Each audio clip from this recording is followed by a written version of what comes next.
राम राम जी, मेरे चैनल पे आपका स्वागत है। आज की वीडियो में हम सीखेंगे 35 लंबाई के हिसाब से सलवार की कटिंग करना। और सलवार की कटिंग करने का इतना आसान तरीका मैं आपको बताऊंगी कि किसी ने भी ये तरीका नहीं बताया होगा। तो ज्यादा समय ना लेते हुए चलिए करते हैं वीडियो स्टार्ट। तो कटिंग करने से पहले मैं आपको बता देती हूँ, इस वीडियो में आपको बहुत कुछ सीखने को मिलेगा और बिगिनर के लिए भी ये वीडियो बहुत ही यूजफुल होने वाली है, क्योंकि इसमें मैं बिल्कुल ही बारीकी से आपको समझाऊंगी कि किस तरह से हम कपड़े को फोल्ड करते हैं और कैसे लंबाई निकालते हैं, कैसे उसमें से बेल्ट के लिए माइनस करते हैं। बिल्कुल डिटेल में मैं आपको समझाऊंगी। और इसमें कुछ ऐसी बातें मैं आपको बताऊंगी जो कि आपकी सलवार में जो प्रॉब्लम आती है, हमें प्रॉब्लम नहीं आएगी। जैसे कि हमारी सलवार पीछे से लटकना, पोंचे के ऊपर गिरना, और ज्यादातर यही प्रॉब्लम हमारे सलवार में आती है कि पोंचे के ऊपर गिरती है और पोंचा घूम जाता है। तो कुछ कमी हमारी सिलाई में होती है, कुछ कमी हमारी कटिंग में होती है। जो कमी हम कटिंग में करते हैं तो वो आज मैं आपको कटिंग के ऊपर बताऊंगी। तो चलिए मैं आपको कपड़ा दिखा देती हूँ। तो ये मेरे पास कपड़ा है। कपड़ा मैंने 2.5 मीटर लिया है। और कई मेरी बहनों का कमेंट आता है कि दीदी आप कपड़े को नाप के दिखाया करो। नाप के दिखाती हूँ।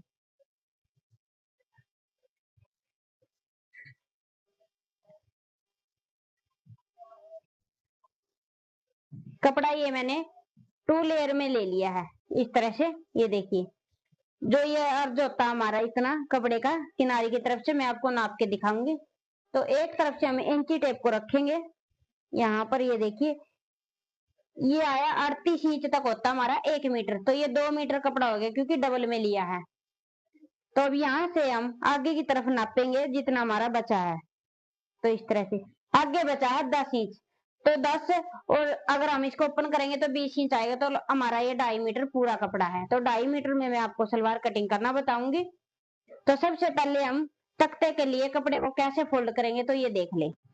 यहाँ पर आपने बिल्कुल ध्यान से देख लेना कि हम कपड़े को किस तरह से कैसे फोल्ड करेंगे तख्ते के लिए। तो सबसे पहले हमें काम क्या करना है, उल्टे सीधे का निशान लगा लेना है। एक तरफ अपने निशान लगाना। जैसे ये ऊपर की तरफ मेरा उल्टा है तो मैंने इस तरह से एक कांटे का निशान लगा दिया, पता रहेगा इसमें ये उल्टा है। कई बार हमें प्लेन कपड़े में पता नहीं चलता। और फिर हम इसको इस तरह से 2 लेयर में बिछा लेंगे। 2 बार इसको फोल्ड कर लेंगे इस तरह से। ऐसे फोल्ड करने के बाद इसको अच्छे से सेट करेंगे। कहीं पे भी इसमें झोल वगैरह नहीं होना चाहिए कपड़े में।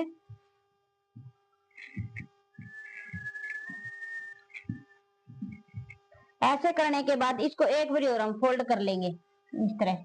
आप चाहो तो 2 बार ही फोल्ड करके कटिंग कर सकते हो, क्योंकि इसका जो अर्ज है वो भी चौड़ा है थोड़ा सा। जो मीडियम कपड़ा होता है हमारा उससे थोड़ा ज्यादा है। तो अब ये देखिए, यहाँ पे ये मैंने 4 लेयर में कपड़े को बिछा लिया है। सबसे पहले हम तख्ते का निशान लगाएंगे। तो इसमें मैंने 35 इंच की सलवार रखनी है। तो 35 में से हम 5 इंच माइनस करेंगे तो बचेगा हमारा 30 इंच। 30 इंच में हम 1 इंच एक्स्ट्रा कर लेंगे मार्जिन के लिए। तो 31 इंच पे ये निशान लगाएंगे। तो इस तरह से ये मैंने 31 इंच पे निशान लगाया। यही सेम निशान इस तरफ लगा लेंगे। ये निशान लगाने के बाद यहाँ से हम निशान को कर लेंगे सीधा। सीधा करने के बाद अब इसकी कर लेंगे कटिंग यहीं से।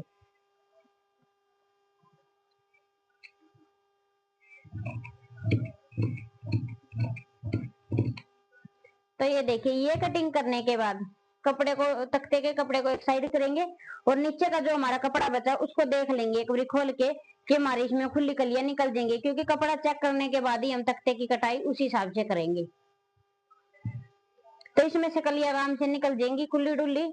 तो अब यहाँ पे हमें कटिंग क्या करनी है, तो ये देखिए, इसी में से हम बेल्ट निकाल लेंगे। फिर से हम इसको इस तरह से ओपन कर लेंगे कपड़े को। और यहाँ पे पहुंचा मैंने 6 इंच का रखना है। तो 6 को हम डबल करेंगे तो हो जाएगा 12 इंच। तो 13 इंच की यहाँ पे हम तख्ते की चौड़ाई रखेंगे। जितना आप पहुंचा लेते हो उसमें आपने 1 इंच ऐड करना है। उससे हमारे पहुंचे पीछे की तरफ भी नहीं जाएंगे और बहुत ही सुंदर सलवार बनेगी। तो अभी इस निशानों को सीधा कर लेंगे।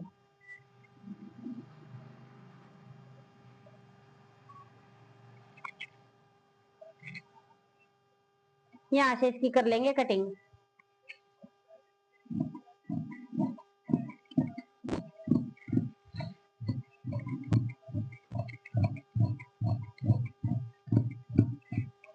तो इस तरह से ये मैंने कटिंग कर लिया है। अब ये साइड में इसका ज्वाइंट है तो इसको भी अलग कर लेंगे।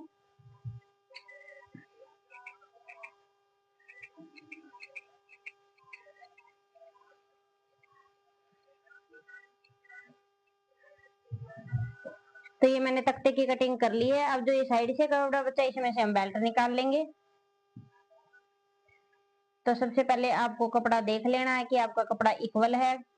कई बार क्या होता है हम कटिंग कर लेते हैं, कपड़ा हमारा आधा टेढ़ा हो जाता है कहीं से, तो वो चेक कर ले। अब यहाँ से हम बेल्ट की जो चौड़ाई है वो रखेंगे, सॉरी लंबाई 8 इंच, और यहाँ से हम चौड़ाई रखेंगे हिप के हिसाब से। तो यहाँ पे मैंने 22 इंच की बेल्ट तैयार रखनी है तो मैं 23 इंच ले लूंगी।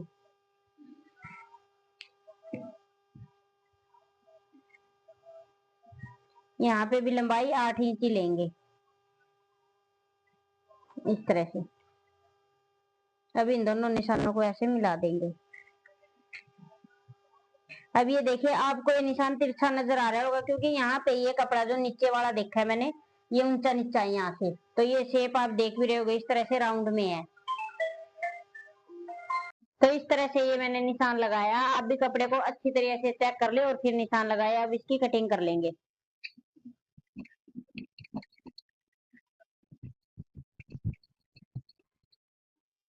तो इस तरह से ये मैंने बेल्ट भी कटिंग कर ली है। बेल्ट पे भी हम उल्टे सीधे का ही निशान लगा लेंगे साथ में। अब जो ये कपड़ा बचा है इसमें से हम कली निकाल लेंगे। तो कली के लिए देखिए कपड़े को किस तरह से बिछाएंगे। पहले हम इसको इस तरह से 2 लेयर में कर लेंगे। ऐसे ऐसे करने के बाद सबसे पहले हम इसकी लंबाई देखेंगे, यहाँ से भी बची कितनी है इसकी लंबाई। तो इसमें लंबाई बची है 33 इंच। तो हमारी कली है जो वो आराम से निकल जाएगी। तो कली निकालनी कैसे, अब ये देखिए पहले मैंने इस तरह से 2 लेयर में कर लिया कपड़ा।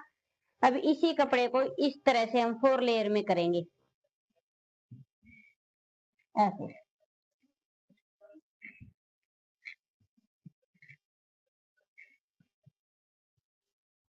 इस तरह से कलियां निकालने का फायदा ये है कि एक तो हमारी खुली डुल्ली सलवार बनेगी और बहुत ही ज्यादा हमारा घेर बनेगा। पीछे की तरफ चुंगट भी बहुत ज्यादा आएंगी इसमें, बहुत ही सुंदर ये सलवार लगेगी।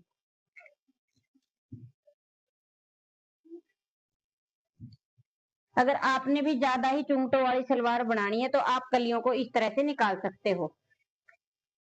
तो अब ये देखिए कली का निशान हम कैसे लगाएंगे, आपने यहाँ पे बिल्कुल ध्यान से देख लेना है। तो इस तरह से 4 लेयर में मैंने कपड़ा बिछा लिया। मेरी तरफ ओपन, तो आपकी तरफ है जो ये बंद वाला हिस्सा है इस तरह से।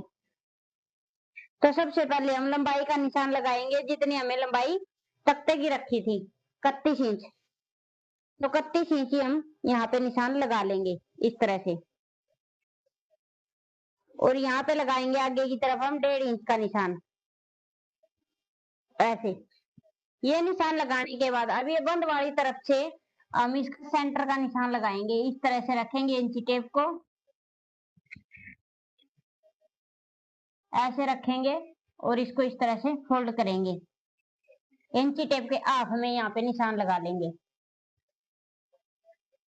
इस तरह से। अब ये निशान लगाने के बाद तो यहाँ से इस निशान को यहाँ पे मिला देंगे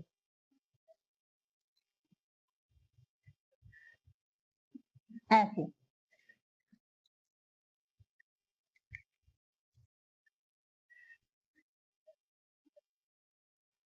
ऐसे मिलाने के बाद अब ये देखिए करना क्या है, यहीं से ही हम 2 पल्ले उठाएंगे ऊपर को और यहाँ तक इसको कटिंग कर देंगे।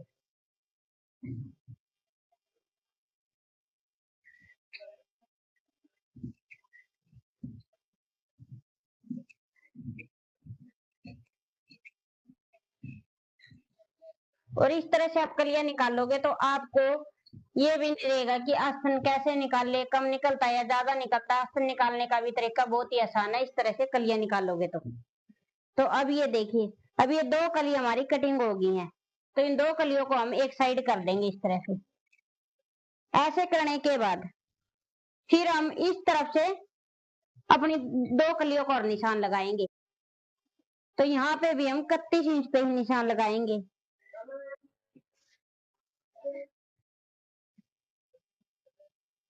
तो ये मैंने 31 इंच पे निशान लगा लिया।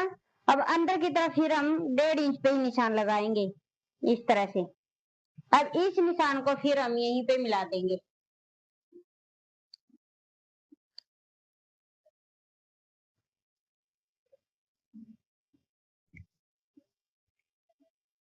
ऐसे ये देखिए ये हमारा बी में बन गया है। ये कुछ इस तरह से निशान, अगर आपका भी इस तरह से बन जाता तो आपकी कलियां एकदम इक्वल है। अब इसको भी यहीं से ही ऐसे ही कटिंग कर लेंगे।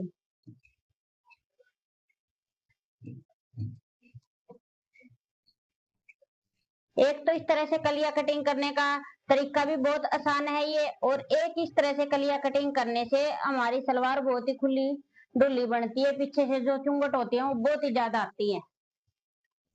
तो इस तरह से ये मैंने कलिया कटिंग कर लिया। 2 कली हमारी होगी और 2 कली ये होगी। अब इसमें आस्तीन निकाल लेंगे कैसे, तो वो भी देख ले। जो ऊपर का ये कपड़ा है हमारा, इस तरह से ये देखिए ऊंचा नीचा भी हो सकता है, इसको आपने देखना नहीं है। सिर्फ ये हमें ऊपर की तरफ इस तरह से मिलाते हुए इसको यहीं से ही आस्तीन निकालना है। तो सेम इस वाले पार्ट को भी इसके ऊपर सेट कर लेंगे ऐसे ही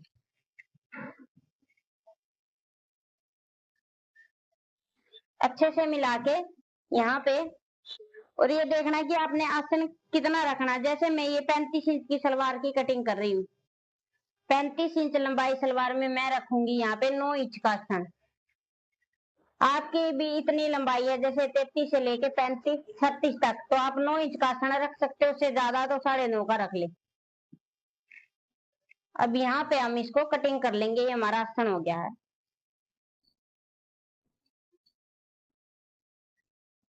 इस तरह से ये आसन की कटिंग कर ली है। और जो ये कपड़ा बचा हमारा, ये हमारे पोंचे में काम आ जाएगा। तो इस तरह से ये हमारी कली होगी। कली का घेर आप देख सकते हो, इस तरह से ही 4 लेयर में है ये। अगर हम इसको जोड़ेंगे तो कितना ज्यादा घेर बनेगा इसका। और एक हमारा ये जैसे कि सलवार पोंचे के ऊपर गिरती है, तो उसको कैसे ठीक करना, तो ये भी मैं आपको बताऊंगी। पहले हम इसको अलग अलग कर लेते हैं कली को।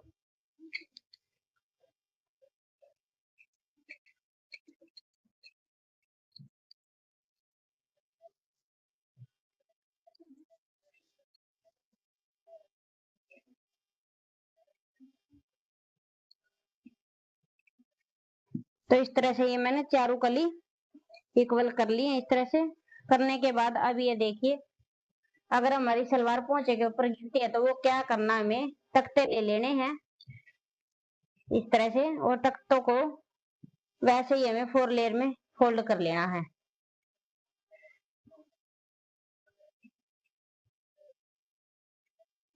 ऐसे। फोल्ड करने के बाद सेंटर से हम यहाँ पे हाफ इंच का निशान लगा लेंगे इस तरह से। हाफ इंच का निशान लगाने के बाद इसको हम यहाँ पे मिला देंगे तिरछे में इस तरफ। ये देखिए, अगर आप इसको इस तरह से मिलाओगे ना, ये दूर की दूर यहाँ पर दूर तक नहीं जाएगा, ये निशान यहीं तक आएगा। क्योंकि यहाँ से हमारी लंबाई जितनी ली है उतनी ही रहेगी। सेंटर से हमारी सलवार गिरती है पोंचे के ऊपर, तो यहीं से हमें कम करना है। ये इतना कटिंग करने के बाद आपकी सलवार कभी भी पोंचे के ऊपर नहीं गिरेगी। आप इस तरह से कटिंग करके जरूर देखें। तो ये देखिए, ये इतना मैंने कटिंग किया है, इतने से ये हमारी सलवार की लुक बहुत सुंदर आएगी। तो आज की वीडियो में मैंने आपको सिखा दिया 35 लंबाई के हिसाब से फुल घेर वाली सलवार की कटिंग करना। बहुत ही आसान तरीका मैंने इसमें सलवार कटिंग करने का बताया है। और जैसे कि हमारी सलवार में प्रॉब्लम आती है पोंचे पे गिरना, सलवार का घूम जाना, पीछे से सलवार का लटकना, तो इस तरह की कोई भी प्रॉब्लम आपको इस सलवार में नहीं मिलेगी। अगर आप भी इस तरीके से कटिंग करोगे तो बहुत ही आसान तरीका ये मैंने आपको समझा दिया है। आपको ये मेरी वीडियो अच्छी लगे तो वीडियो को लाइक करें, शेयर करें, साथ में बेल आइकन को भी दबा लें, ताकि मेरी आने वाली वीडियो सबसे पहले आपके पास पहुंच जाए। तो आज की वीडियो में इतना ही। मिलते हैं नेक्स्ट वीडियो में कुछ नए टॉपिक के साथ। Thanks for watching.